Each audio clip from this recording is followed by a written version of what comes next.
कई बालक आते हैं हमारे पास, वो हमसे कहते हैं हमारे माता पिता कथा में नहीं आने देते, हमारे माता पिता हमको वृंदावन नहीं जाने देते, हमारे माता पिता ऐसा कहते हैं ऐसा कहते हैं। हमको एक बात समझ आती है आद्य गुरु शंकराचार्य जी की कथा से, अगर आपका उद्देश्य शुद्ध होगा, अगर आपकी स्थिति शुद्ध है, अगर आपका विचार शुद्ध है अपनी कर्तव्य के प्रति, तो पूरी प्रकृति लग जाएगी आपको वह स्थिति दिलाने में, भले ही माता पिता आज्ञा ना दे रहे हों। आपका उद्देश्य शुद्ध नहीं है तो माता पिता को दोषित मत कीजिए कि हमको आज्ञा नहीं दे रहे। आपका उद्देश्य शुद्ध नहीं है इसीलिए प्राप्त नहीं हो रहा है आपको। और वो कैसे घटा? मां ने मना कर दिया कि नहीं सन्यास नहीं लेना है, तो ठीक है मां जैसी आपकी आज्ञा। दोबारा जिद नहीं की मां से। एक दिन मां के साथ स्नान करने के लिए नदी में गए तो एक मगरमच्छ आया और आकर के बालक शंकराचार्य के पैर पकड़ लिया और पकड़ करके भीतर ले जाने लगा। तो उन्होंने एक बार घोष किया, मां बचाओ। अब तो मां ने प्रयास किया, लोगों को बुलाने लगी, जल्दी आओ, बचाओ बचाओ बचाओ। तब बीच नदी में डूबते डूबते शंकराचार्य भगवान अपनी मां से कह रहे हैं, मां मुझे कोई नहीं बचा पाएगा, केवल एक तरीका है। बोले क्या? मुझे आज्ञा दे दो कि मैं सन्यास ग्रहण कर लूं। आप अभी आज्ञा दे दीजिए। कोई अपने बालक को डूबता कैसे देखे? मां ने कहा तू जैसे चाहे वैसे रहना, तू चाहे तो सन्यास ले लेना, लेकिन तू वापस बाहर आ जा। जैसे ही सन्यास की आज्ञा दी, ग्राह ने पैर छोड़ दिया, चला गया और बालक शंकराचार्य बाहर आ गए और मां से कहा, मां बस आपकी आज्ञा की प्रतीक्षा। अब इस कथा से आपको क्या समझ में आया? आपका उद्देश्य यदि पवित्र है, आपकी विचारधारा यदि पवित्र है, आपकी मनोबुद्धि यदि किसी कार्य के प्रति पूर्ण समर्पित है, तो माता पिता पत्नी इनकी आज्ञा ना भी मिले तो प्रकृति ऐसी योजना बनाएगी कि आपका वह कार्य हो, कैसे भी हो। श्रीमद वल्लभाचार्य जी महाराज गृह त्याग का भाव रख रहे थे, लेकिन पत्नी से आज्ञा ले रहे थे कि आप कहो तो मैं जाऊं। पत्नी ने नहीं कहा, आज्ञा नहीं दी। और जब तक पत्नी नहीं कहे कैसे जाऊं मैं? पत्नी कहेगी तो ही जाएंगे। और गृहस्थी का ये नियम है कि अगर उसको गृहस्थाश्रम के बाद सन्यास लेना है तो पत्नी की आज्ञा लेनी होगी, और विवाह से पहले सन्यास चाहिए तो माता पिता की आज्ञा लेनी होगी। इतने में ही कुछ दिन बाद घर में आग लगी, और जैसे ही घर में आग लगी तो आप तो भीतर ही बैठे थे। इतने में पत्नी जोर से चिल्ला के बोली, जल्दी घर से निकल जाओ। जैसे ही ये बात सुनी, बोले बस यही आज्ञा ही तो चाह रहा था मैं आपसे, आपने आज्ञा दे दी, अब जा रहे हैं। अब घर में आग लगना भी उनके पवित्र उद्देश्य के कारण, क्योंकि पत्नी की आज्ञा तभी होगी। निकल गए काशी। तो उद्देश्य यदि आपका पवित्र है तो प्रकृति लग जाएगी आपको उस वस्तु को प्राप्त कराने में, और उद्देश्य अपवित्र है तो कई बार वस्तु मिलने पर भी आपका सर्वनाश कर देगी। जैसे रावण चाहता था कि मैं दिग्विजय करूं, क्या ज्ञान नहीं था, क्या संस्कृत नहीं बोलता था, क्या स्तुतियां नहीं बनाता था। स्वयं महादेव जाते थे लंका उसके पास, और वहीं बैठ करके अपना अभिषेक कराते थे, नवीन नवीन रचनाएं बना करके महादेव के चरणों में अर्पित करता था। लेकिन सब कुछ होते हुए भी उद्देश्य उसका पवित्र नहीं था। मिली तो सब वस्तु जो जो वो चाहता था, लेकिन उसका परिणाम आज तक भोग रहा है रावण। आज तक जलाया जाता उसके स्वरूप को। तो मां ने आज्ञा तो दे दी, लेकिन शंकराचार्य जी से कहा, सुनो तुम भले ही सन्यास ग्रहण कर लो, लेकिन मेरी एक इच्छा पूरी करनी होगी। क्या? कि मेरे अंतिम काल में आपको आना पड़ेगा। आप मेरे सामने होगे, मैं आपको देखते हुए प्राण त्यागूंगी, ये वचन मुझे देना होगा। आज भी हमारे शास्त्रों में नियम है कि अगर त्रिदंड भी आपने धारण किया है, आप किसी के सामने नहीं झुकेंगे, लेकिन अगर परम विरक्त हो चुके हैं, संन्यास धारण कर लिया, त्रिदंड हाथ में ले लिया है, आप मंच पर बैठ करके वैदिक भावों का प्रवचन कर रहे हैं और उसी समय यदि आपकी मां प्रवचन में आ जाए और उनको यदि आपने सर झुकाकर हाथ जोड़ के प्रणाम नहीं किया तो आपको अपराध लगेगा, क्योंकि जन्मदात्री मां है। चाहे सन्यास हो, विरक्त, वैसे तो अधिकार, ऐसे अनुमति तो नहीं है कि सन्यास के बाद मां पिता के समीप उस भाव से रहा जाए, लेकिन फिर भी मां की सेवा का अधिकार तो है, मां को सेवा तो कर सकते हैं। तो शंकराचार्य जी ने कह दिया ठीक है मां, और अपनी मां के अंतिम समय गए हैं, उनको दर्शन दिया। ऐसे आद्य गुरु शंकराचार्य, उनको हम बारंबार प्रणाम करते हैं। साथ ही आज शेषावतार श्री रामानुज स्वामी जी महाराज का भी मंगल दिवस है। जिस श्री वैष्णव परंपरा में हम दीक्षित हैं, जिनकी कृपा से श्रीमन नारायण भगवान की सेवा, अर्चना, वंदना सबका सौभाग्य हमें प्राप्त है। दक्षिण में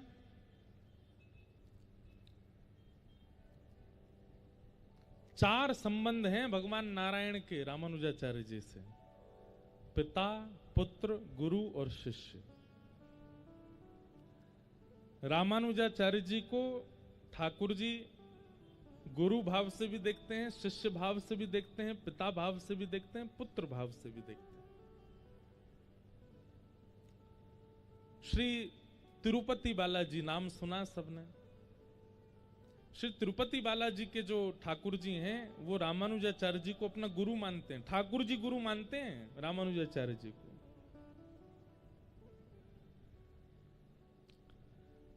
श्री वरदराज भगवान वो रामानुजाचार्य जी को अपना शिष्य मानते हैं।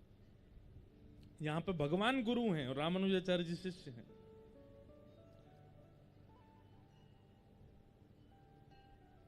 श्री रंगनाथ भगवान वे रामानुजाचार्य जी को अपना पुत्र मानते हैं। स्वयं पिता हैं भगवान और रामानुजाचार्य जी वहां पुत्र हैं। और संपत कुमार भगवान, बेंगलोर के पास में एक स्थान है, वो ठाकुर जी रामानुजाचार्य जी को अपना पिता मानते हैं, स्वयं उनके पुत्र हैं। ठाकुर के तोहे मोहे नाते अनेक मानिए जो भावे, अनेक नाते हैं ठाकुर जी के रामानुजाचार्य जी से। ऐसे शेषावतार श्री रामानुज स्वामी जी को हम बारंबार प्रणाम करते हैं, वंदन करते हैं। और भैया हमारे ब्रज के सूरदास, जो सूरदास अपने पदों में कहते हैं आहा,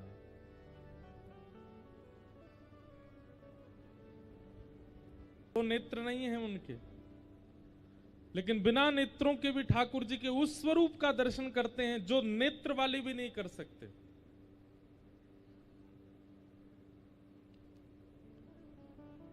अर्धरात्रि का समय और सूरदास जी के पास कोई सेवक बैठा था, सूरदास जी कुछ गा रहे थे, आंख नहीं है सूरदास जी की। सेवक ने पूछा, सूरदास जी आपको ठाकुर जी दिखते हैं? बोले हाँ, मुझे ठाकुर जी ही दिखते हैं और कोई नहीं दिखता। अच्छा तो एक बात बताओ, अभी ठाकुर जी कहां हैं? इस समय अर्धरात्रि हो रही है, बताओ अभी ठाकुर जी कहां हैं और क्या कर रहे हैं? तो सूरदास जी जोर से हंसने लगे और हंसते हुए बोले, ठाकुर जी गिरिराज जी के पास में एक गांव है, वहां गांव में एक गोपी, वो पूरे घर को भोजन प्रसाद पवा दे, सबन को सुवा दे और रात में रोज अपने घर पर चूल्हो चेताए करके और गरम गरम रोटी बनाए के रोज बाट निहारे कि ठाकुर जी कभी आओ, आकर के मेरे घर को प्रसाद पाओ। मंदिर में तो रोज एक साई भोजन मिलता होगा आपको, मैं नई नई सामग्री बना करके पवाऊंगी, ठाकुर जी आप आओ। ठाकुर जी वही गोपी के यहाँ गए और वाके हाथ से रोटी खा रहे हैं, हाथन की बढ़िया पानी लगा करके रोटी बनाई है, वही पा रहे हैं ठाकुर जी, अभी मुंह दिख रहे हैं। सेवक बोला कहां पर रहती है ये गोपी? बोले पास में एक गांव है, वहां गांव में एक पोखर है, उस पोखर के पास में 3 नंबर को घर है, वही घर में है। आधी रात में ही वो सेवक भागा और जैसे ही जाकर के उसने जाके देखा तो वहां क्या दिखता है कि चूल्हा ठंडा हो गया है और वो जो गोपी थी ना वो अचेत अवस्था में थी, नेत्रों से अविरल अश्रुधार गिर रही थी और बड़ी सुंदर सुगंध आ रही थी उसके घर में। जाकर के सेवक ने कहा, अरे सखी तू इतनी आनंद में कैसे, कहा भयो? तो वो कहवे कि अरे इतने दिनाते पुकार रही, इतने दिनाते बुला रही, आज मेरे घर साक्षात नंद नंदन आए और मेरे हाथ से रोटी पाए करके गए, आज मुझको सुख प्रदान करके गए, अपनों बना करके गए, मेरी सेवा स्वीकार करके गए हैं। उस सेवक ने जब ये बात सुनी दौड़ करके गए और श्री सूरदास जी के चरणों में प्रणाम किया। बोले भगवान आप धन्य हैं, आपके पास नेत्र नहीं है लेकिन आपको प्रत्यक्ष पता है कि ठाकुर जी कहां क्या लीला कर रहे हैं, कैसे। मुझे और कुछ नहीं जानना, केवल इतना बताइए कि आप बिना नेत्रों के ठाकुर जी का ये अनुभव कैसे कर लेते हैं कि वो कहां क्या लीला कर रहे हैं। तब सूरदास जी कहते हैं ये पद जो अभी हम गा रहे थे, भरोसा किसमें? दृढ़ चरणन केरो, अपने गुरु के प्रति प्रगाढ़ भरोसा, गुरु के प्रति अखंड भरोसा, गुरु आज्ञा के प्रति अविचल विश्वास, उसका ये प्रमाण है कि मैं नेत्र ना होते हुए भी ठाकुर जी की लीला का अनुभव कर लेता हूं, दर्शन कर लेता हूं। ये भैया की आवाज न कम है, सके तो देख लियो। भरोसो दृढ़ चरणन केरो। तो ऐसे पावन दिवस पर हम लोग आज कथा श्रवण कर रहे हैं, ये हमारा परम सौभाग्य है। कल हम लोगों ने महात्म की चर्चा श्रवण की, जिस महात्म में भक्ति ज्ञान वैराग्य की पुष्टता की कथा सुनाई गई, साथ ही आत्मदेव ब्राह्मण के यहाँ कैसे एक बालक ने दुष्टता को प्राप्त किया और श्रीमद् भागवत की कथा से ही उनकी प्रेत योनि से निवृत्ति हुई। इस प्रकार महात्म महत्व सुनाया गया भागवत जी का। आज से प्रथम स्कंद की कथा प्रारंभ है, सब लोग ध्यान से श्रवण करें। ओम नमो भगवते वासुदेवाय। कि जन्माद्यस्य तोन्वयादितरतः चार्थे स्ववेग्यस्वराट् तेने ब्रह्म हृदय आदि कवये मुह्यन्ति यत्सूरयः तेजो वारि मृदां यथा विनिमयो यत्र त्रिसर्गो मृषा धाम्ना स्वेन सदा निरस्तकुहकं सत्यं परम धीमहि। प्रथम स्कंद का प्रथम श्लोक अनेक अर्थों के साथ में व्याख्या की जाती है। कृष्ण परक अर्थ है, राम परक अर्थ है, निर्गुण ब्रह्म परक अर्थ है, सगुण ब्रह्म परक अर्थ है इस श्लोक का। परंतु एक बड़ी विशिष्ट बात है,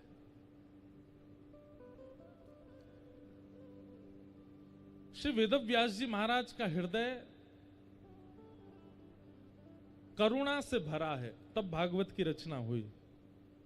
भागवत की रचना कैसे हुई ये हम कथा में सुनेंगे। पर श्री वेदव्यास जी महाराज अत्यंत करुणा से भरे हुए हैं, मानव कल्याण की इच्छा है उनके चित्त में। और जब चित्त किसी करुणा से भरा हो, संदग्ध हृदय हो,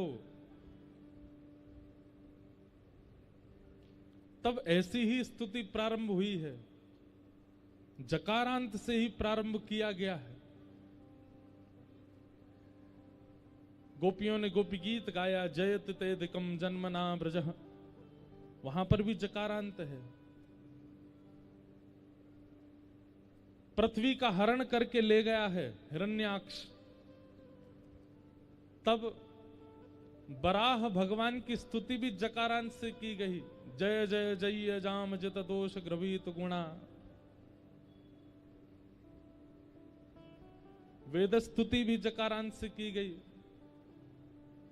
और यहां पर भागवत जी का प्रारंभ भी इसी भाव से, मतलब हृदय अत्यंत करुणा से भरा है। कृपा होनी चाहिए कलयुग के मानवों के ऊपर, ऐसी इच्छा रखते हैं वेदव्यास जी महाराज। जन्म लेते ही जो परमात्मा अपने माता पिता से अन्वयाद इतरतः गोकुल चले गए। मथुरा में जन्म भयो ठाकुर जी को, वसुदेव देवकी के यहां जन्मे हैं, लेकिन जन्म लेते ही ठाकुर जी कहां चले गए? गोकुल चले गए, नंद यशोदा के पास चले गए। चार थे स्वविज्ञ स्वराट, जो अविज्ञ हैं, अनविज्ञ नहीं है, सब जानते हैं। पूतना रूप बदल करके आई, अघासुर बकासुर धेनुकासुर सब रूप बदल करके आए, लेकिन सबको पहचान गए। अब इसमें कई भक्ति भाव भी छुपे हैं।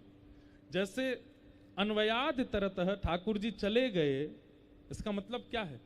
संयोग और वियोग, और भक्ति ही नहीं, किसी भी वस्तु के प्रति प्रेम हो, वो वियोग जब तक नहीं होगा तब तक उसका अभाव आप नहीं देखोगे, तब तक वह प्रेम पुष्ट नहीं होगा।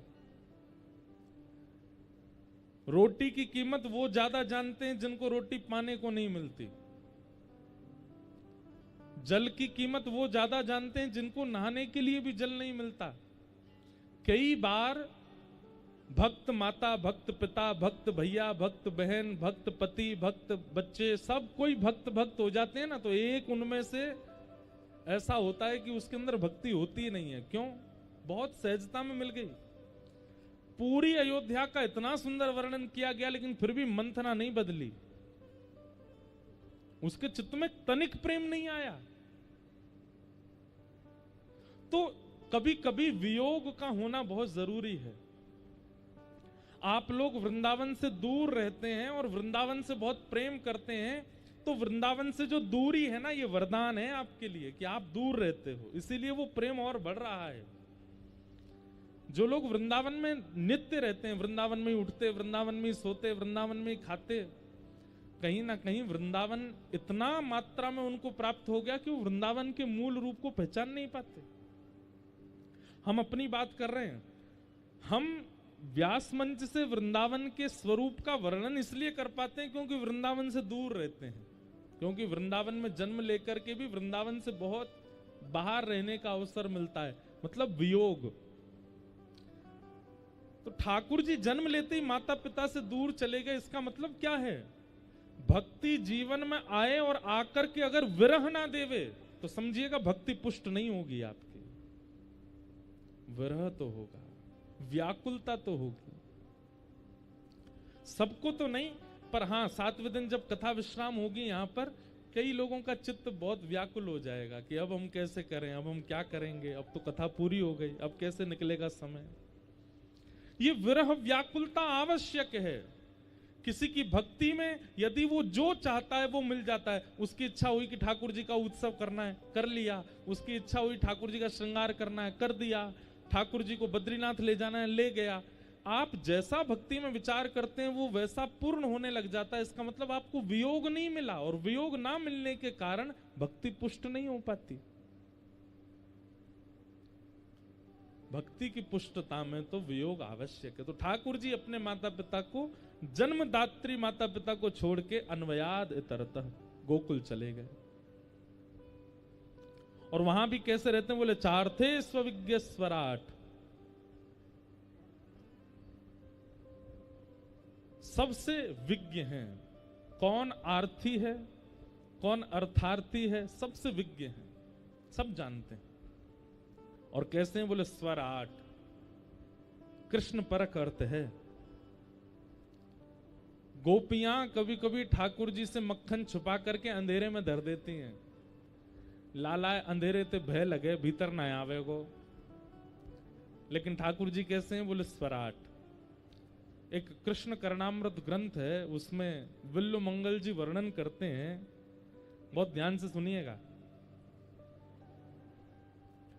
हमारी किशोरी जी राधा रानी और ठाकुर जी को प्रकाश में नहीं देखती हैं। जब निकुंज में लीला होती है तो किशोरी जी ठाकुर जी को लेकर सघन वन में जाती हैं, जहां पर गहरा वन हो, सूर्य का प्रकाश भीतर ना आ पाता हो। एक दिन गोपियों ने पूछा, हे श्यामाजू, एक तो श्याम सुंदर पहले थे इतने कारे, ये सांवरे हैं, ऊपर से आप इनको अंधेरे वन में ले जाती हो, बिल्कुल जहां सूर्य का प्रकाश नहीं आ पा। इसीलिए हमारे ठाकुर जी का नाम कुंज बिहारी। कुंज बिहारी मतलब जो ऐसे लता पत्रों की कुंज के भीतर रहते हैं, उनका नाम है कुंज बिहारी। ठाकुर जी प्रकाश में नहीं रहते, सूर्य के नीचे नहीं रहते, वृक्ष के नीचे रहेंगे, कुंज निकुंजों में रहेंगे, सघन वन में रहेंगे। तो किशोरी जी से पूछा कि आप ठाकुर जी को सघन वन में क्यों ले जाती हो? तब किशोरी जी कहती हैं, अरे मैं तो को कहा बताऊं, ये नंद जी को लाला प्रकाश में जितना सुंदर लगे ना, ये अंधेरे में बातें ज्यादा सुंदर लगे। बोले क्यों? बोले ज्यों ज्यों अंधेरो है तो जावे, ज्यों ज्यों सघन वन प्रकट होवे, त्यों त्यों कृष्ण के जो वास्तविक अंग की कांति है। ठाकुर जी का वर्ण भी कृष्ण है और कांति भी कृष्ण है, मणि की तरह चमकते हैं ठाकुर जी। बोले जब सघन वन में, घनघोर वन में भीतर जाते हैं, जहां सूर्य का प्रकाश नहीं, वहां ठाकुर जी के रों रों चमकते हैं, वहां ठाकुर जी का मुख गाल चमकता है, ठाकुर जी के कर्णरंध्र चमकते हैं, नाक चमकती है, ठाकुर जी का मुख ऐसे जैसे मानो कोई मणि चमक रही हो। और उन श्री कृष्ण का दर्शन अद्भुत होता है। तो विल्लु मंगल जी कहते हैं कि ठाकुर जी जितने अंधेरे में जाते हैं, जितनी अमावस्या की रात होती है, श्याम सुंदर उतने ज्यादा प्यारे लगते हैं। क्यों? क्योंकि उनकी कांति कृष्ण है। स्वराट, ठाकुर जी को प्रकाशित होने के लिए सूर्य चंद्र की आवश्यकता नहीं है, वो स्वयं से प्रकाशित रहते हैं। कई लोगों को आपने देखा होगा, आप लोग तो इतनी सभा में नहीं जाते, हम तो बहुत सभाएं करते हैं, कथा ही करते हैं। किसी किसी व्यक्ति की कांति ऐसी होती है कि सभा में 1000 लोग हैं लेकिन वही दिखता है और किसी पर दृष्टि नहीं पड़ती। उससे बढ़िया वस्त्र पहन के कोई आ जाए, उससे बढ़िया दिखने वाला कोई आ जाए, हुष्ट पुष्ट आ जाए, लेकिन एक व्यक्ति की मुखमंडल की कांति ऐसी होती है कि हजारों में वो अकेला दिख जाता है। और विशेष रूप से संतों में आप इस चीज का दर्शन करोगे। आप हजारों की तादाद में जब देखोगे किसी को, तो एक महापुरुष जो जिसका भजन श्रेष्ठ है, जिसकी भावना श्रेष्ठ है, वो अलग ही दिखेगा सबसे। क्यों? क्योंकि भजन मुख में नहीं होता, नाम में, जीव में नहीं है, उसकी कांति में आने लग जाता है। ठाकुर जी की कांति कृष्ण है। कर्षतीत कृष्ण, जो कर्षण करे, आकर्षण करे, अपनी ओर खींचे, ऐसी कांति है श्री कृष्ण की। आप लोग वृंदावन दर्शन किए बिहारी जी का, राधा रमण जी का, राधा वल्लभ जी का। राधा वल्लभ जी का जैसा वर्ण है, यदि वैसा वर्ण हमारा हो जाए, बिल्कुल वैसा ही रंग हो जाए हमारा, तो हमारी स्थिति क्या होगी? जब हम रोड पे निकलेंगे, गली मोहल्ले में जाएंगे, परिवार के रिश्तेदारों या सब कहेंगे देखो अंधेरा आ गया। साक्षात काली मां की प्रतिमूर्ति। लेकिन राधा रमण जी को देखो कितने प्यारे लगते हैं, इतने काले हैं फिर भी प्यारे लगते हैं। हमारे संसार में गोरा होना प्यारा होता है, गोरा होना सुंदर होता है, पर हमारे ठाकुर जी को देखो, बिहारी जी देखो, अब जाके थोड़ी शांति आई पीछे से है। बोलो वृंदावन बिहारी लाल की। ठाकुर जी की कांति कैसी है, श्याम वर्ण के।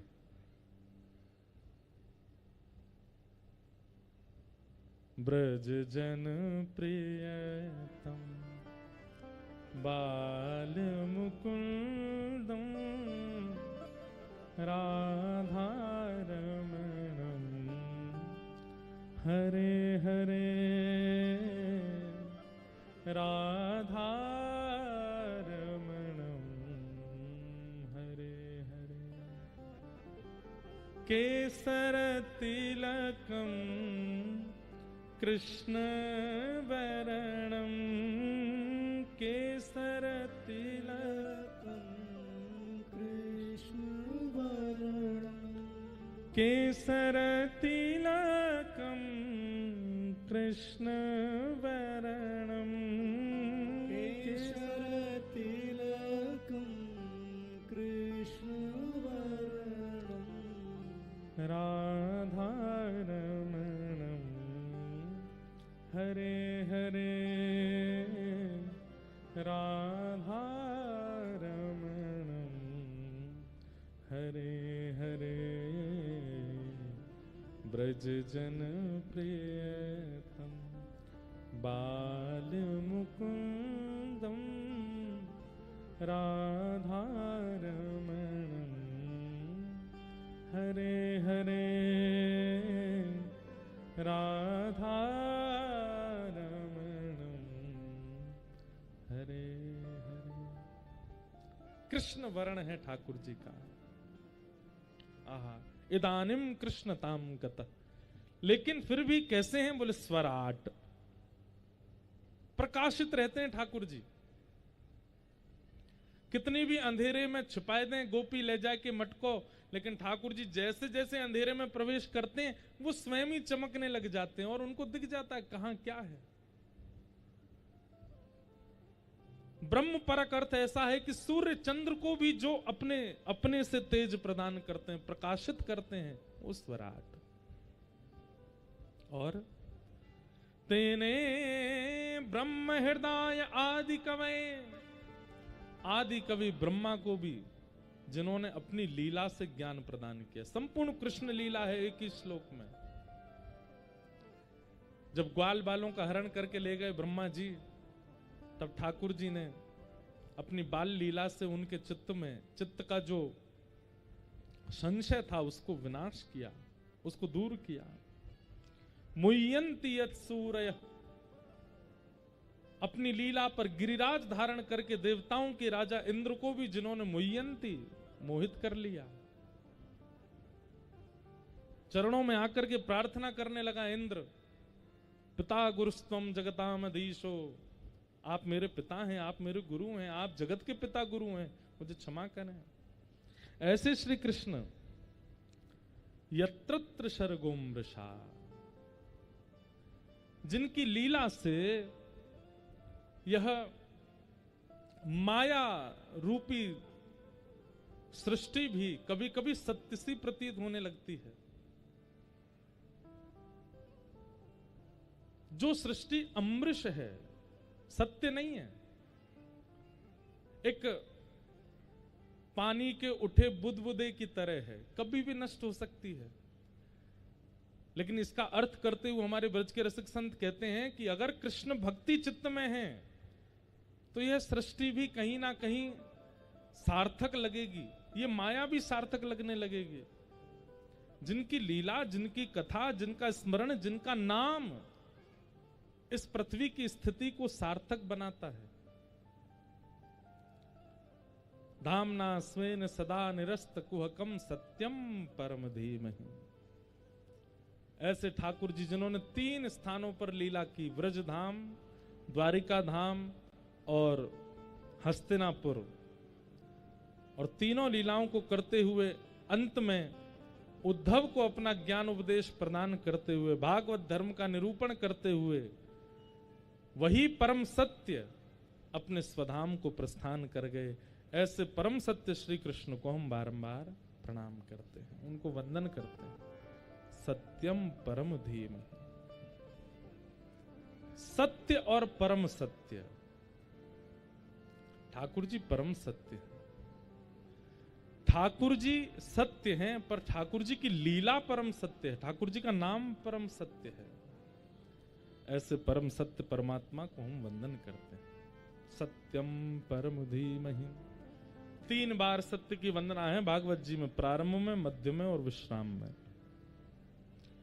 सत्यव्रतम सत्य परम सत्यम सत्यश्च योनिम निहितम च सत्ये सत्यस्य सत्य मृत सत्य नेत्रम सत्यात्मकम त्वाम शरणम प्रपन्ना। श्री कृष्णावतार के समय देवता 9 बार सत्य कहते हैं ठाकुर जी को, और अंत में भी सत्यम परम धीमहि कह करके मानो सत्य सत्य सत्य 3 बार आदि मध्य और अंत में कहकर के वेदव्यास जी कहते हैं कि श्री कृष्ण अंश नहीं है, श्री कृष्ण कला नहीं है, श्री कृष्ण परिपूर्ण अवतार है भगवान का। इसलिए उनके शरण में, आपको बताएं आद्य गुरु शंकराचार्य जी की हम चर्चा कर रहे थे, जो स्वयं शंकर हैं। आपकी माता जी के अंतिम काल में आद्य गुरु शंकराचार्य जी ने भी भगवान श्री कृष्ण की लीला सुनाई अपनी मैया को, और सुंदर कृष्ण ठाकुर जी की लीला के ऊपर सुंदर एक स्तोत्र रच करके मां को सुनाया, और अंतिम श्वास निकलने से पूर्व साक्षात श्री कृष्ण के दर्शन करा दिए अपनी मां को, तब वैकुंठ की प्राप्ति हुई मां को। श्री कृष्ण साक्षात पर ब्रह्म है, साक्षात परिपूर्ण ब्रह्म है। अब आप लोग कहेंगे, एक बात हमारी बहुत ध्यान से सुनिएगा, कई बार प्रश्न होता है कि भगवान श्री कृष्ण जब परब्रह्म थे तो फिर ऐसी कभी कभी कहीं कहीं हल्की लीला क्यों की उन्होंने? गोपियों के साथ रास विहार करके प्रश्न चिन्ह छोड़ गए, अनेक अनेक 16,108 विवाह करके प्रश्न चिन्ह छोड़ गए।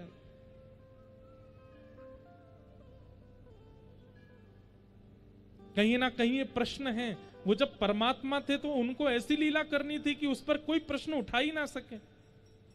देखिए ठाकुर जी ने लीला तो ऐसी की है कि उस पर प्रश्न उठ नहीं सकता, पर हम संसारी लोग ऐसे हैं कि हम प्रश्न उठाए बिना रह नहीं सकते। ठाकुर जी की लीला पर लोगों को यह होता है कि बताओ, परमात्मा होकर के गोपियों के घर से मक्खन चुराते थे। भगवान जानते थे कि कलयुग आने वाला है, और कलयुग के लोगों को ज्ञान परख लीला करके मैं सनातनी बना दूं, धर्म का पालन करवा दूं, वो हो नहीं पाएगा। उसके लिए मुझे अपनी प्रभुता त्याग करके सामान्यों की तरह लीला करनी पड़ेगी, और वो सामान्य सहज दैन्य युक्त लीला जब होगी और उसको जब कलयुग के लोग सुनेंगे, तब जल्दी सनातन के प्रति उनका प्रेम बढ़ेगा। अब श्री कृष्ण कौन है? परमात्मा। श्री कृष्ण कौन है? पर ब्रह्म है,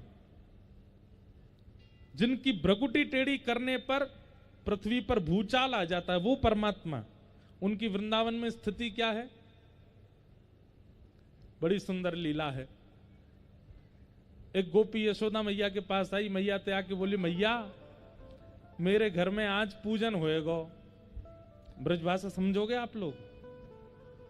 मेरे घर में आज पूजन होएगा। मैया बोली, अच्छा तो मैया आपके गौशाला में सुरभि गाय है, और सुरभि गैया का जो गोबर है ना, उस गोबर में से एक अद्भुत सुगंधी आती है। तो मेरा मन है कि आपकी सुरभि गैया को गोबर में अपने घर ले जाऊं, और वही को चौका करूं, तब पंडित जी आके वैदिक मंत्र बोले और अनुष्ठान होएगा घर पे। आपकी आज्ञा हो तो मैं सुरभि को गोबर ले जाऊं। 9 लाख गैया हैं यशोदा मैया के यहाँ। मैया बोली, ये वो कोई पूछवे की बात है? अरे गोबर कोई पूछ के लिए हो जाए? सामने गौशाला, इतनी गैया हैं, गोबर कर रही हैं, जा सुरभि को ले ले, थोड़ा बहुत गोबर ले जा अपने घर। लेकिन ये सारी बातें ठाकुर जी सुन रहे थे भीतर खड़े खड़े। ठाकुर जी ने करके बाहर आए, मैया जी तेने कहा कियो, मैया बोली कहा भे हो, तेने वह गोपी को कैसे कह दे कि तू गोबर ले जा। मैया बोली लाला तू भी ऐसी बात करे, तू तो ऐसे यहाँ पूछवे आगो जैसे वो सोनो ले जा रही हो, चांदी ले जा रही हो, रत्न ले जा रही हो। अरे मैया तू बहुत बोरी है, तू जाने ना है, तो को पता 33 कोटि देवता गैया में रहे में। बोले हाँ बता लक्ष्मी कहाँ रहे वे।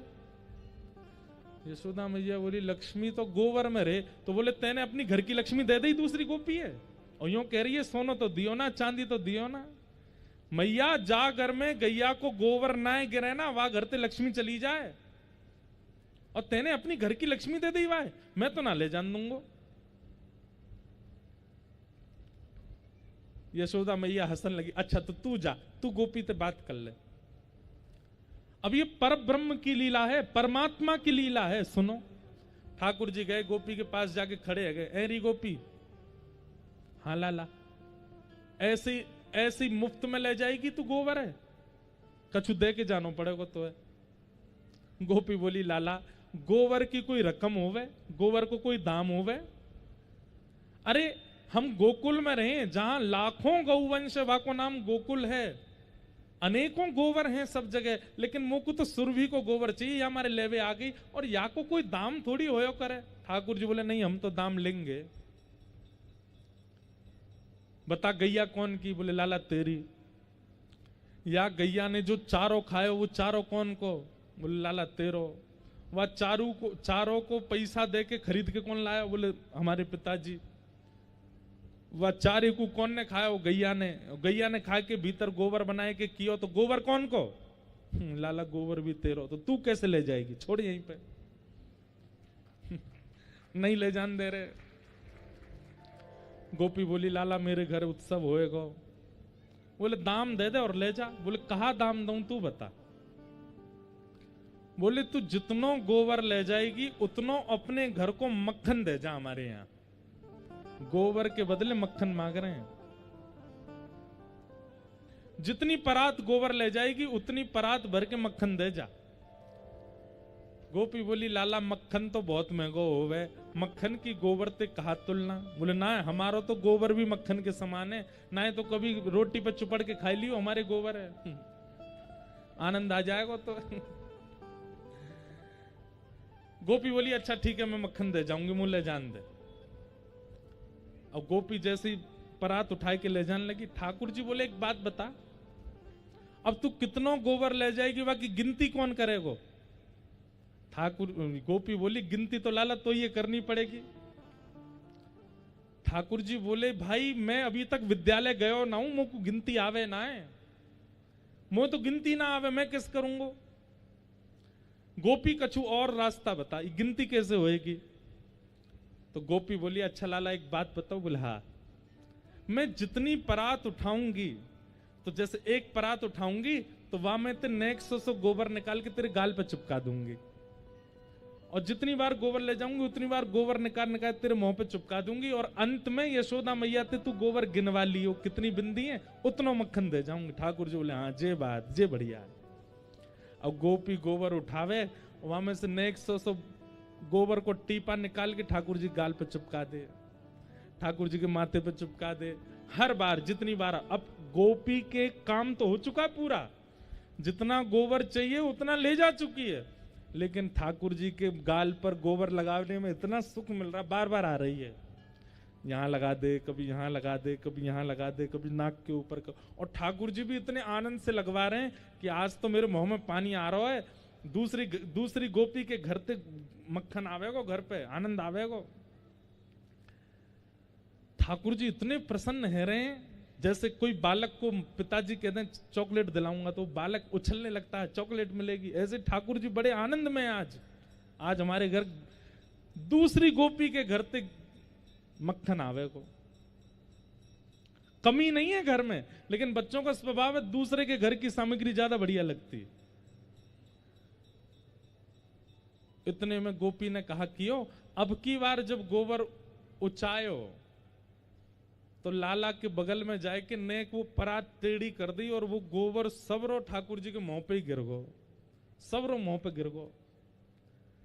जैसे ही मुंह पे गोबर गिरो, ठाकुर जी दौड़े दौड़े गए, देख मैया देख, या गोपी ने कहा कियो, देख मेरे संग कहा कर दियो, पूरे ठाकुर जी गोबर में है गए। यशोदा मैया लेके बैठी लाला को अपने सुंदर वस्त्र से, जैसे ही मुंह पहुंचने लगी, ठाकुर जी मैया मैया रुक जा रुक जा रुक जा, मेरे मुंह मत पहुंचियो। बोले क्यों? छोटी छोटी बिंदी लग रही है भीतर, तेने पहुंच दियो सबरी मिट जाएंगी और फिर गोपी उतनो मक्खन ना देवेगी, नेक अचक अचक के साफ कर। यशोदा मैया जोर से हंसन लगी, बोले वारे लाला, तेरे घर में घी को कुआं है, तेरे घर में मक्खन के पहाड़ खड़े हैं, लेकिन फिर भी दूसरी गोपीन के घर को मक्खन खावे को तू कैसो आदि है? ना मैया तू धीमे ते हटा, बिंदी ने गिन कितनी बिंदी है और उतनी बिंदी मुझको बता दे, मैं बाकी यहां तो मक्खन लेके आऊंगा। ये हैं ठाकुर जी, ये वो परमात्मा हैं जिनके मुस्कुराहट से पूरी संसार बन जाता है और जिनके जरा सी भ्रकुटी टेढ़ी करने पर नूतन प्रलय हो जाता है, जिनकी श्वास लेने पर समुद्र में तूफान आ जाते हैं, जिनके बैठ जाने से सूर्यास्त हो जाता है, जिनके खड़े होते ही सूर्य उदय हो जाता है, जिनके नेत्रों पर सारा ब्रह्मांड नृत्य करता है, वो परमात्मा ब्रज में जाकर के ऐसी लीला करते हैं, अपनी प्रभुता भूल जाते हैं, अपनी श्रेष्ठता भूल जाते हैं। क्यों? ताकि हम कलयुगी जीवों को सामान्य लीला से भक्ति के मार्ग पर ला सकें। ज्यादा ज्ञान परक और ज्यादा वैदुष्य परक लीला नहीं की ठाकुर जी ने, ताकि हम कलयुग के लोगों को भक्ति मार्ग स्वीकार करने में कठिनाई ना हो। इसलिए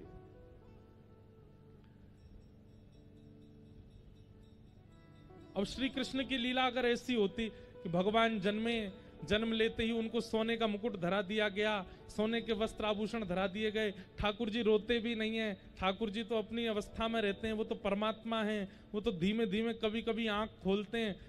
4 महीना के ठाकुर जी सिंहासन पर बैठ के दुनिया को दर्शन देते हैं, फिर भीतर चले जाते हैं, ध्यान में बैठ जाते हैं। अगर ऐसी लीला ठाकुर जी की होती तो कृष्ण से कोई प्रेम नहीं कर पाता।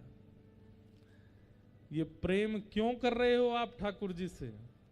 क्योंकि वे अपनी प्रभुता त्याग करके लीला कर रहे हैं, अपनी प्रभुता छोड़ करके लीला कर रहे हैं, और उस लीला को करने का एक ही उद्देश्य, मुझे और आपको प्रेम भक्ति मार्ग प्रदान करना।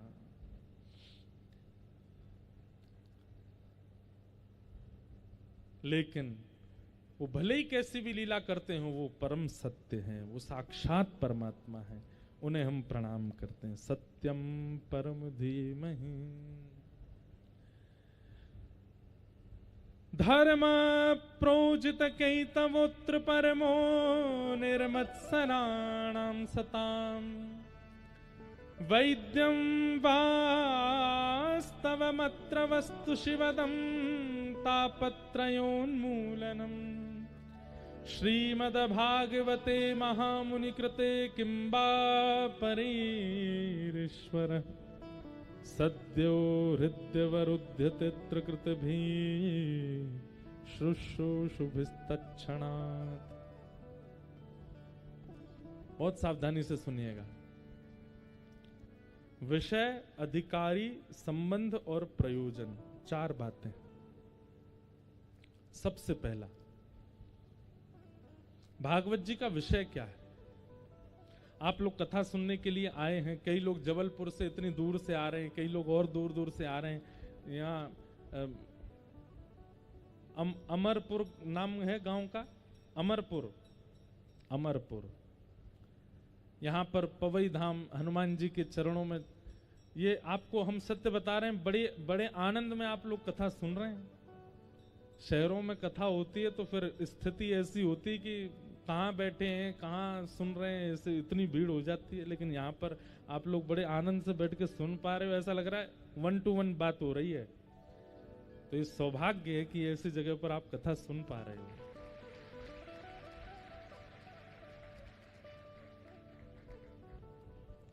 भागवत का विषय क्या है?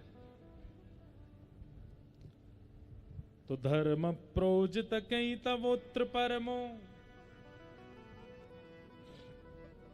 हमारे चित्त में सुनने वाले श्रोताओं के चित्त में परम धर्म का उद्दीपन होना, यही भागवत का विषय है। बहुत सावधानी से सुनिए सब लोग।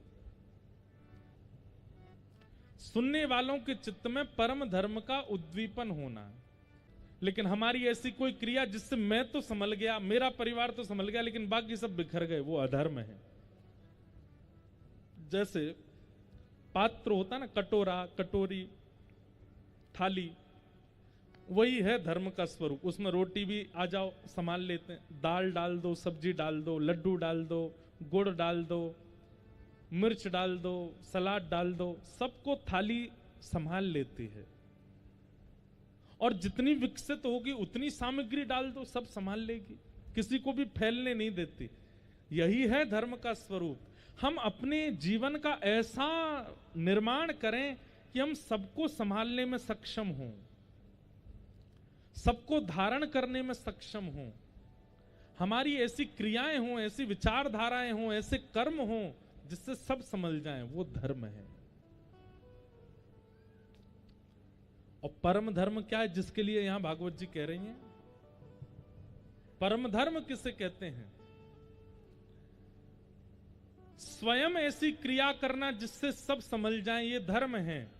पर स्वयं करते हुए औरों को भी प्रेरित करना, ये परम धर्म है। इसको परम धर्म कहते हैं। जैसे कि सूरदास जी ने अपना कल्याण तो किया, लेकिन सूर सागर ग्रंथ लिख करके गए, उसके माध्यम से आज तक कितनों का कल्याण हो रहा है, ये परम धर्म है। मीराबाई अपना कल्याण तो किया, लेकिन अपने कल्याण के साथ साथ ऐसा निर्माण करके गई मीराबाई पद पदावलियों का, उससे आज तक हम सबका कल्याण हो रहा। गोस्वामी तुलसीदास जी अपना कल्याण तो किया। होते हैं वो कहती हैं, आपातकालीन स्थिति में विमान में हवा की प्रेशर कम होने पर अपने आप मास्क ऊपर से लटक जाएंगे। यात्रियों से निवेदन, पहले अपना मास्क पहने, फिर अपने बगल वाले का मास्क पहना में। यही है परम धर्म। कथाएं सुनकर के, भक्ति मार्ग में आकर के, धर्म के मार्ग पर आकर के पहले स्वयं को धर्मावली बनावें, और उसके बाद जिससे मिलें प्रयास करें कि उसके चित्त में भी भक्ति मार्ग, धर्म मार्ग प्रकट हो। आद्य गुरु शंकराचार्य जी ने क्या किया? यही तो किया। और केवल 31-32 वर्ष की आयु में सब कर दिया, ज्यादा समय नहीं लगा आद्य गुरु शंकराचार्य जी को। तो भागवत जी का विषय क्या है? परम धर्म चित्त में प्रकट करना। अपने कल्याण की स्थिति तो आप सबकी हो, लेकिन अपने कल्याण के साथ साथ ये भी विचार करें, हम जिससे मिलते हैं, हम जिससे बात करते हैं, जिसके संपर्क में आते हैं, उसके चित्त में भी परम धर्म प्रकट हो।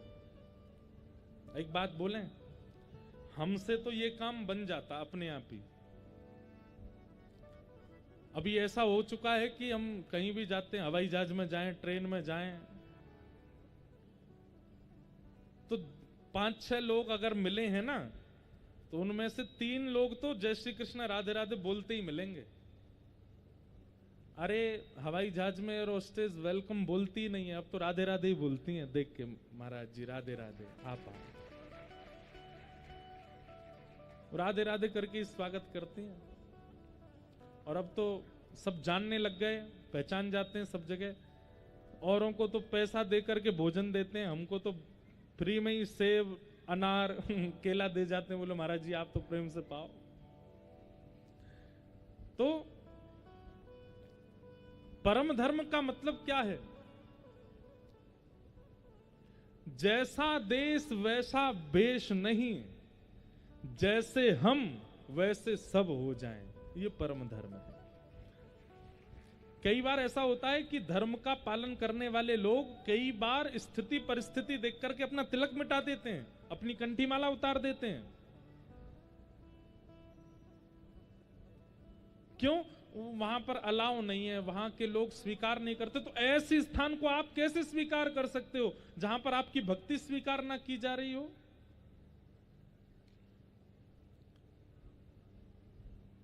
जाके ही न राम वै देही तजियता ही कोटि वैर सम यद्यपि परम स्नेही। गोस्वामी जी कहते हैं उसका त्याग करो जिसके चित्त में ठाकुर जी नहीं है। तो श्रीमद् भागवत क्या करती है? परम धर्म का बीज बोती है हमारे चित्त में।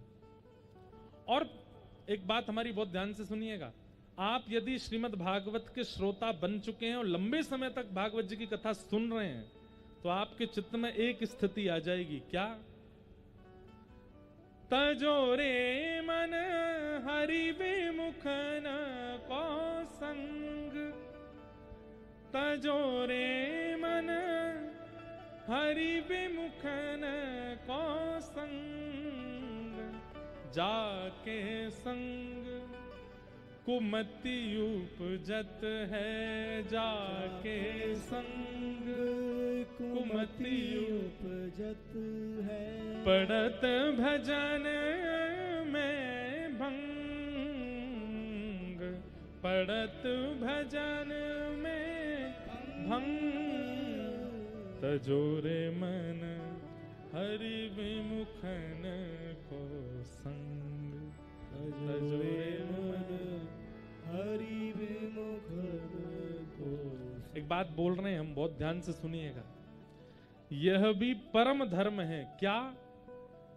जिसके चित्त में भक्ति नहीं है, जिसके चित्त में ठाकुर जी के प्रति प्रेम नहीं है, जिसके चित्त में धर्म नहीं है, जिसके चित्त में सनातन भाव नहीं है, उसका त्याग ये भी परम धर्म है। ये भी परम धर्म है। कई बार ऐसा होता है कि हमारी कार्य की पूर्ति हो रही है, इसलिए हम जिनके चित्त में धर्म नहीं है, परम धर्म नहीं है, उनका संग करते हैं। क्यों? हमारा ये काम बन रहा है इनसे। हमारी बात मान लीजिए, एक काम बनेगा उससे, लेकिन अगर ठाकुर जी नाराज हो गए ना तो सबरे काम बिगड़ जाएंगे। एक तो बन जाएगा, बाकी के सबरे बिगड़ जाएंगे। मीराबाई कहती हैं इस बात को। जब मीराबाई ठाकुर जी का बहुत भजन करती थी तो उनको सब समझाते थे कि ए मीरा, तू क्यों गाती है? भगवान का नाम मत गाया कर। तुझे पता है कि राजा को गुस्सा आता है, तेरा देवर जो राजा बन गया है वो तेरे ऊपर कोई ना कोई आक्षेप करता, कभी विष भेजता, कभी कोई, उसको अच्छा नहीं लगता, तो तुम क्यों गाती हो हरि का नाम? तो मीराबाई एक बहुत अच्छी बात कहती हैं, बोले राजा रूठे तो देश निकाले, राजा रूठेगा तो देश से निकाल देगा, लेकिन हरि रूठे तो तीनों लोकों में भी स्थान नहीं मिलेगा मुझे। राजा रूठ करके ज्यादा से ज्यादा अपने जहां तक उसका शासन है वहां से बाहर कर देगा मुझे, लेकिन हरि, ये पूरा ब्रह्मांड तो हरि का है, यदि वो मुझसे रूठ गए तो अरे नरक में भी स्थान नहीं मिलेगा अगर ठाकुर जी रूठ गए तो। इसलिए कई बार हम लोग अपने कार्य के लोभ में ऐसे लोगों का भी संग करते हैं जो विधर्मी हैं, और उसके पीछे लोभ क्या होता है हमारा? इनसे हमारा एक काम बन रहा है। नहीं, कई बार हम ऐसी जगह कथा करने चले जाते हैं, वहां के जो कथा पूरा व्यवस्था आदि करने वाले यजमान हो चाहे जो हो, उन लोगों के अंदर ना तो श्रद्धा है, ना प्रेम है, ना भक्ति है, ना समर्पण है। केवल यश कीर्ति और धन अर्जन के लिए कथा करा देते हैं। अब ऐसे में हम क्या करें? तो हम फिर उनको प्रधान ना मान करके उस स्थान को और उस स्थान के जो श्रोता आ रहे हैं उनको प्रधान मान के कथा पूरी करते हैं। 7 दिन निकले और हम चले। जाके ही न राम वै देही तजियता ही। और हम अपनी कथा में स्पष्ट रूप से कह देते हैं मंच से, धन अर्जन के लिए, प्रतिष्ठा पाने के लिए, समाज में हमारा नाम हो जाए, इसलिए 4 लोगों में हमारी ख्याति हो जाए, इन सब क्रियाओं को मद्देनजर रखते हुए जो कथा का क्रम कराते हैं ना, ठाकुर जी भी फिर उनसे कहते हैं अच्छा स्वार्थी, अपने स्वार्थ के लिए कथा करा रहा है। कथा पूरी होती फिर ठाकुर जी विपरीत शनि 7.5 चलाते हैं उसके ऊपर। तो इसलिए कथा श्रवण और कथा कराने के पीछे कोई और उद्देश्य नहीं होना चाहिए। प्रेम लक्षणा भक्ति बस। कई बार हरि विमुख लोगों से पाला पड़ता है हमारा भी, लेकिन ऐसी जगह श्रीमद् भागवत जी में ही वर्णन किया गया एकादश स्कंद में कि जब हरि विमुखों से मिलो और कुछ समय आपको रहना ही है उनके साथ, तो कैसे रहो? मौनमास्ताम, मौन रहो, हाँ जी करते रहो, अपने कार्य को पूर्ण करके वहां से प्रस्थान करो। पर हरि विमुख और हरिजन विमुख इनका संग नहीं करना, ये परम धर्म है। धर्म प्रोजित कई तवोत्र परमो निर्मत्सराणाम सताम। अब यहां पर बात आई दूसरा, भागवत जी का अधिकारी कौन है? श्रीमद् भागवत कथा कहने और सुनने का अधिकार किसको है? तो कहते हैं निर्मत्सराणाम सताम, जिसके चित्त में मात्सर्य दोष नहीं है उसी को ही अधिकार है। मात्सर्य किसको कहते हैं? ईर्ष्या को। किसी की उपलब्धियां सुनकर के, किसी का यश गौरव सुनकर के, किसी की प्रतिष्ठा सुनकर के यदि आपको उससे ईर्ष्या होती है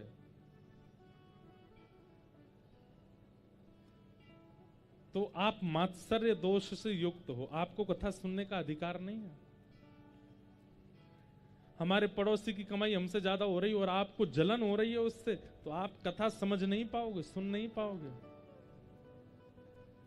और कहीं ना कहीं वक्ता में भी ये गुण आ जाता है ना कि किसी और के प्रति ईर्ष्या, ऐसे वक्ता की वाणी भी प्रभाव छोड़ना बंद कर देती है, उसकी वाणी का कोई प्रभाव नहीं होता फिर। मात्सर्य दोष, एक बात हमारी बहुत ध्यान से सुनिएगा सब लोग, इधर देखो।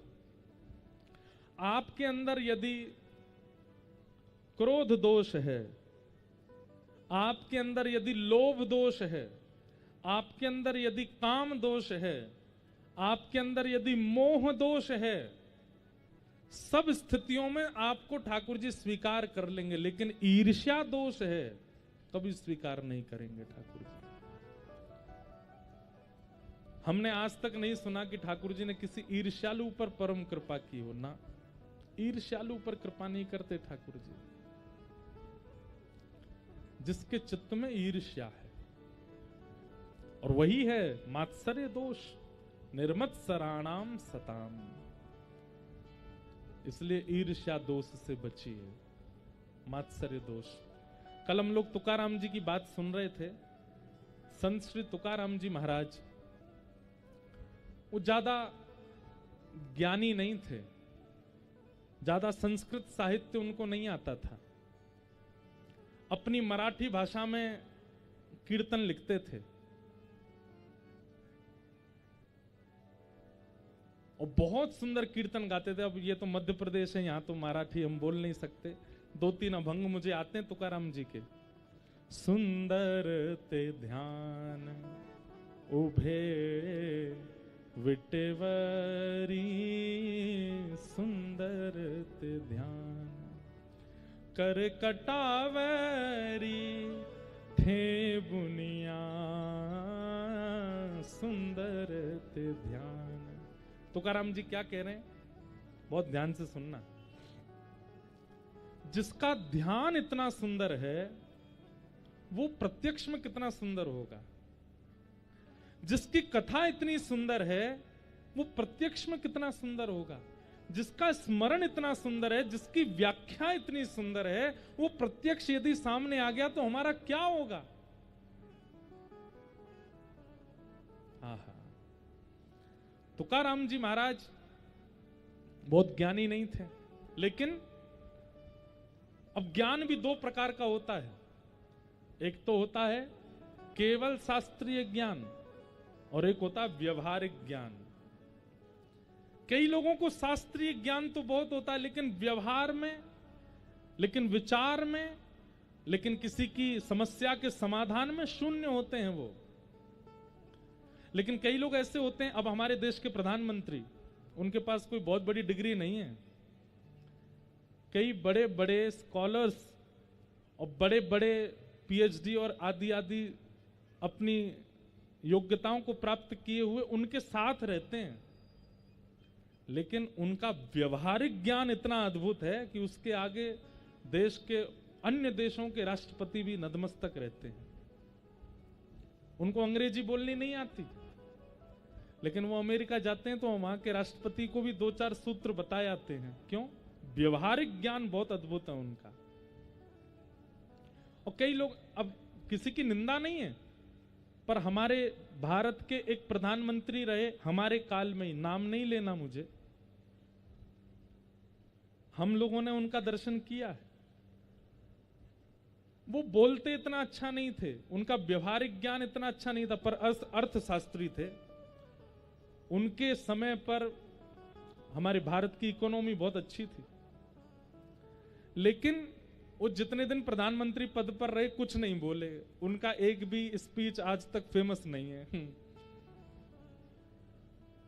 वैसे बहुत ज्ञानी थे, उनको अन्य प्रकार का ज्ञान बहुत था।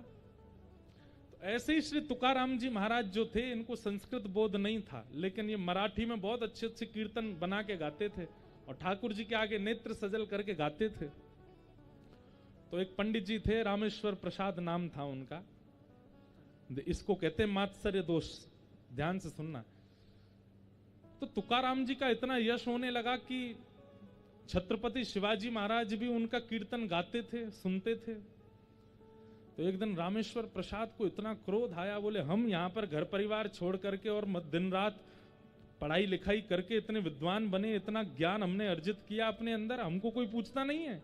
और ये आजकल का आया है, इसको कुछ आता नहीं, संस्कृत बोल नहीं सकता, स्तुतियों का पाठ इससे होता नहीं है, और अपनी सामान्य सी भाषा में गाता है, और इसके इतने लोग आदी होते जा रहे हैं। रामेश्वर पंडित जी ने जाकर के तुकाराम जी से पहले तो कहा कि तुम शास्त्रार्थ करके दिखाओ मुझसे। तुकाराम जी बोले मैं शास्त्र नहीं जानता, अर्थ क्या करूंगा आपके आगे। तो उन पंडित जी ने क्या किया, तुकाराम जी ने जो ग्रंथ लिखा था ना अपनी सामान्य भाषा में, वो ग्रंथ उठा करके लेकर के गए और एक तालाब में जाके फेंक दिया। बोले कोई अस्तित्व नहीं है इसका, सामान्य सी सरल भाषा में लिख दिया है, ये कोई ज्ञान है? आओ हमारे साथ, हमसे पढ़ो, हम तुम्हें ज्ञान देंगे, हमारे शिष्य बन जाओ। तुकाराम जी बोले हम तो आपके सदा शिष्य हैं, सदा आपके दास हैं नाथ, उसमें कुछ कहना तो नहीं है, पर वो भाव जो आपने जल में प्रवाहित कर दिए वो मेरे हृदय के भाव थे। भले ही सामान्य भाषा में थे, लेकिन ऐसा नहीं कि उनका अस्तित्व नहीं है। और रामेश्वर पंडित जी तो वो सारे ग्रंथ फेंक करके चले गए। जैसे ही आप गए, तुकाराम जी के नेत्र सजल हो गए, क्योंकि अपने जीवन की सारी पूंजी गाई थी ठाकुर जी के लिए उन्होंने। रामेश्वर पंडित जी के शरीर में एक विचित्र प्रकार का रोग हो गया, और वो रोग ऐसा हुआ कि उनको कभी कभी बैठे बैठे ऐसा लगता था कि जैसे उनका शरीर किसी ने जला दिया हो।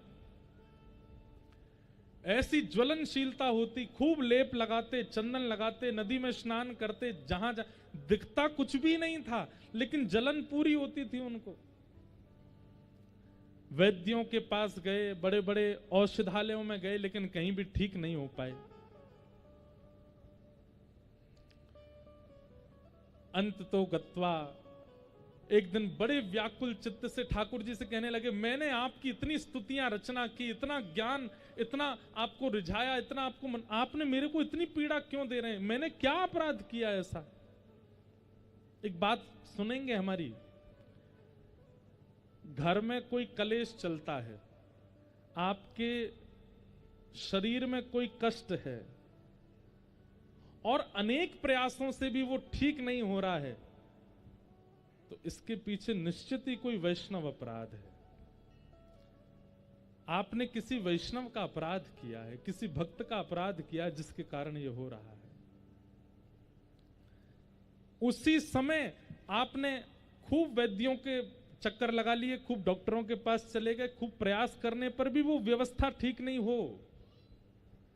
ठाकुर जी के सामने जाइएगा, हे नाथ मैंने किसी वैष्णव का अपराध किया है, या तो मुझे स्वप्न में या मुझे सांकेतिक रूप से आप बता दीजिए कि किसका अपराध हुआ है। और यदि ठाकुर जी 1 सप्ताह के भीतर कोई संकेत ना करें तो फिर जो वैष्णव दिखे सबसे क्षमा मांगो, तभी आपका अपराध दूर होगा। नहीं तो अनेक प्रयास करने पर, अनेक व्यवस्थाएं करने पर, अनेक औषधि लेने पर भी आपका रोग या कलेश या ग्रह कलेश ये सब ठीक ना हो, समझ जाना किसी भक्त का आपने अपमान या अपराध किया। रामेश्वर पंडित जी के साथ वही होने लगा, जलन जावे ही नहीं शरीर के। ठाकुर जी के आगे जाके रोने लगे, मैंने आपकी इतनी स्तुतियां गाई, मैंने आपके इतने वक्तव्य किए, मैंने आपकी इतनी कथाएं सुनाई, आप मुझे इतना कष्ट दे रहे हो, मैंने क्या किया? तब ठाकुर जी ने स्वप्न में आकर के कहा, मेरे परम भक्त श्री तुकाराम जी महाराज का आपने अपमान किया। वो भाव राज्य में रह करके मेरी सेवा करते हैं, भाव राज्य में रह करके मेरे लिए पद लिखते हैं। वो ज्ञानी नहीं है, उनको इतना आता नहीं है, उनको इतना बोध नहीं है शास्त्रों का, तो आप उनको कुछ नहीं समझते और आप जाकर के उनका अपमान कर रहे थे। और अपमान तो किया, ये तो एक बात, उनके जो ग्रंथ थे उसको प्रवाहित कर दिया आपने। आपके शरीर की ज्वलन तब दूर होगी जब आप तुकाराम जी के पास जाकर के नतमस्तक होकर के क्षमा मांगोगे। रामेश्वर पंडित जी तुरंत गए, तुकाराम जी के आगे जाकर के क्षमा मांगी, कान पकड़े। तुकाराम जी ने गले से लगाया, नहीं नहीं भगवान आप ऐसा मत करो, लेकिन मुझे बहुत खेद है कि मैंने जो पद लिखे वो सब बह गए, सब नष्ट हो गए। तभी ठाकुर जी ने तुकाराम जी को अंतर हृदय में आकर के प्रेरणा देकर के कहा, नहीं तुकाराम तुम जाओ अभी जाकर के उस सरोवर में देखो।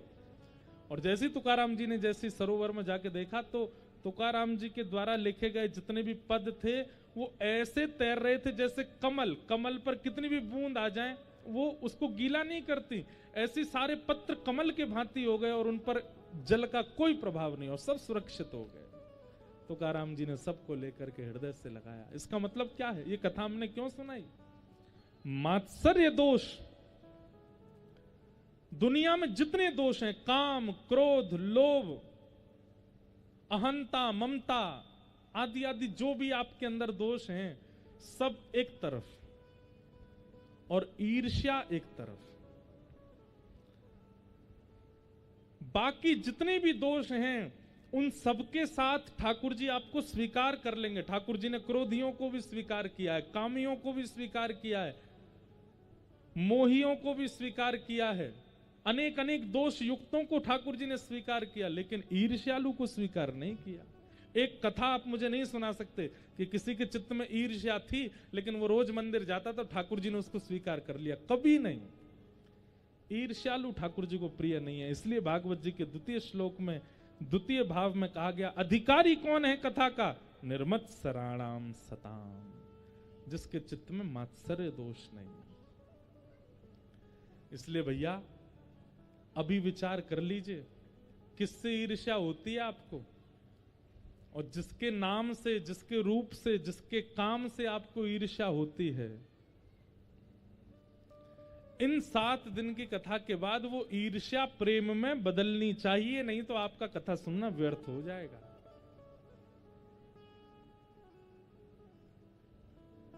ईर्ष्या नहीं, ईर्ष्या दोष नहीं। सब में हरि को देखो, सब में हरि का दर्शन करो, सब में। अरे हम कहते हैं हरि मत देखो, लेकिन फिर भी कम से कम दुर्गुण तो मत देखो, किसी में दोष मत देखो। सबके अंदर कोई ना कोई गुण तो विराजमान है, सबके अंदर कुछ ना कुछ अच्छा तो है।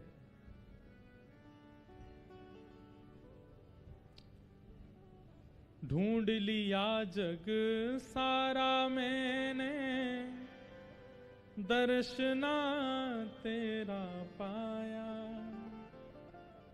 जब मन को एकाग्र किया तो तू दिल बीच समाया। सर्वत्र रहने वाले श्री राधा रमण हमारे, मैं दास हूँ तुम्हारा, मैं मैं दास हूं तुम्हारा। पूज्य पिताजी महाराज की रचना है। ढूंढ लिया जग सारा मैंने दर्शन तेरा पाया, जब मन को एकाग्र किया तो तू दिल बीच समाया। सर्वत्र रहने वाले बांके बिहारी हमारे, मैं दास हूं तुम्हारा। मुरली बजाने वाले गिरवै उठाने वाले, मैं दास हूं तुम्हारा, मैं दास हूं तुम्हारा।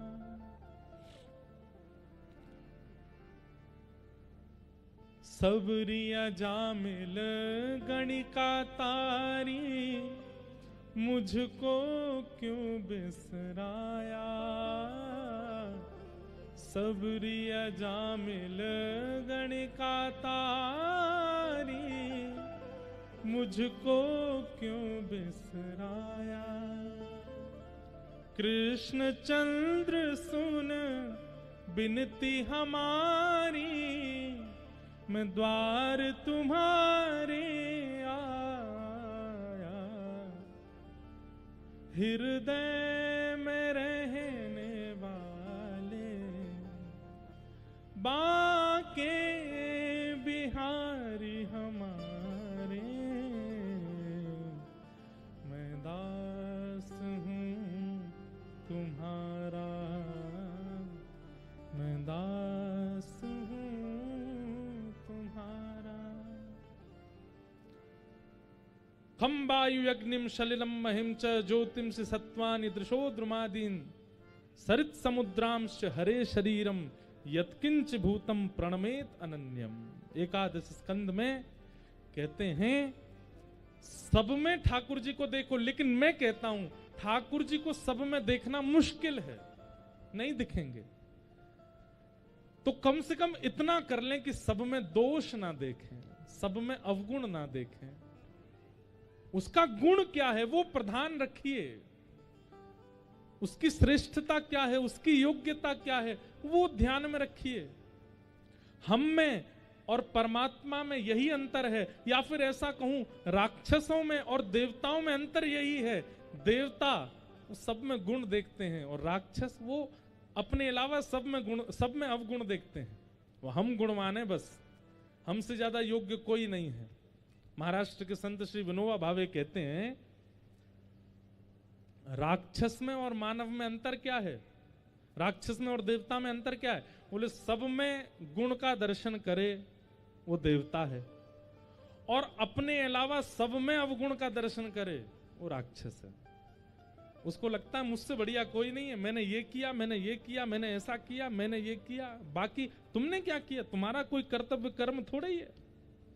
इस प्रकार की विचारधारा रखने वालों को राक्षस कहा जाता है। अरे वो रावण है जो राम में भी दोष देखता है, वो राम जी हैं जो रावण में भी एक गुण तो खोजे ही लेते हैं। सब में भगवत दर्शन नहीं कर सकते तो कम से कम सब में गुण देखो, सब में गुण का दर्शन करो। आहा,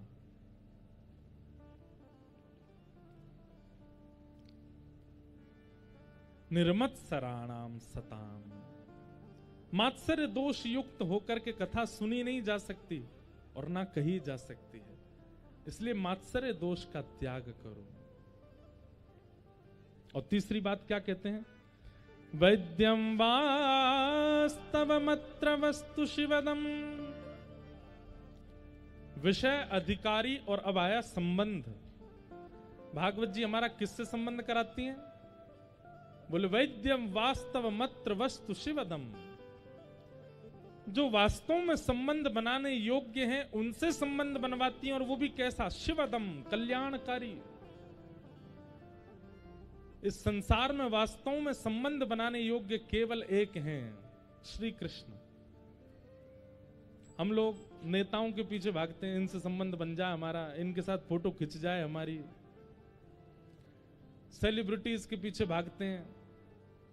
पर आजकल जमाना बदल रहा, अब युवा कथाकार संतों से कहते हैं हम हमारे संग एक फोटो खिंचवा लो महाराज जी, ये अच्छा है। हम अभी जोधपुर में थे तो एक दिन वहां के महाराज जी हमको बोले, मैंने कहा महाराज जी हमारी वजह से बहुत अव्यवस्था हो गई है, थोड़ी भीड़ बच्चों की ज्यादा हो जाती है।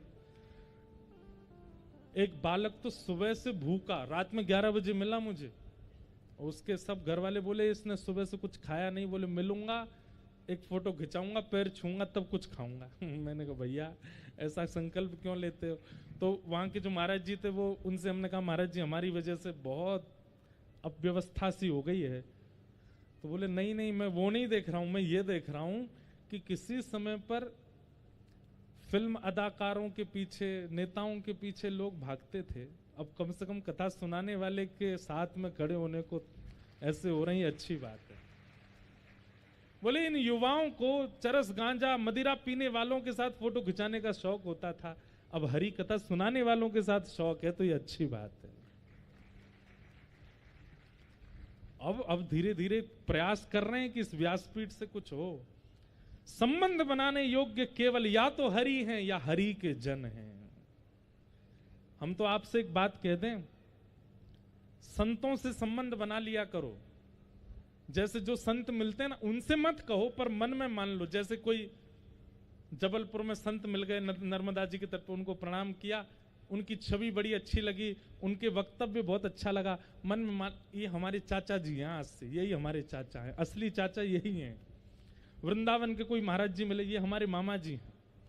अयोध्या के कोई महाराज जी, ये हमारे फूफा जी हैं। थोड़ा मुंह फुलाते हैं ना, ये फूफा जी हैं। आहा,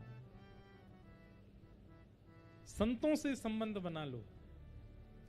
संतों से आप संबंध बनाएंगे, ठाकुर जी आपसे संबंध बना लेंगे।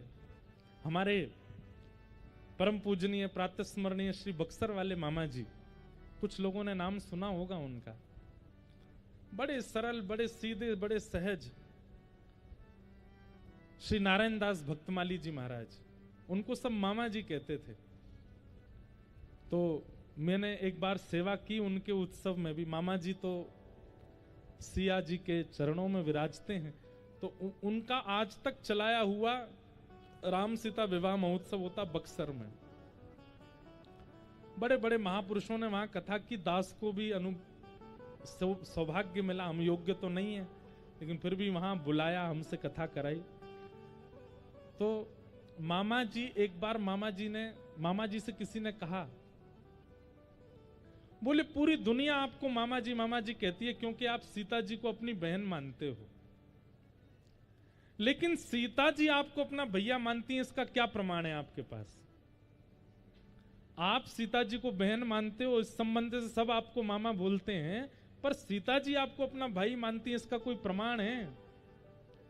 तो मामा जी मुस्कुराए और मुस्कुरा करके बोले, इतने बड़े बड़े भागवत के वक्ता, राम कथा के वक्ता, अनुष्ठानी ब्राह्मण, बड़े बड़े वेदज्ञ तपस्वी महाराज और इतनी सारी जनता एक स्वर में जब हमको मामा जी बोलती है, तो हमें लगता है इन सब के माध्यम से सीता जी हमको भैया बोल रही हैं।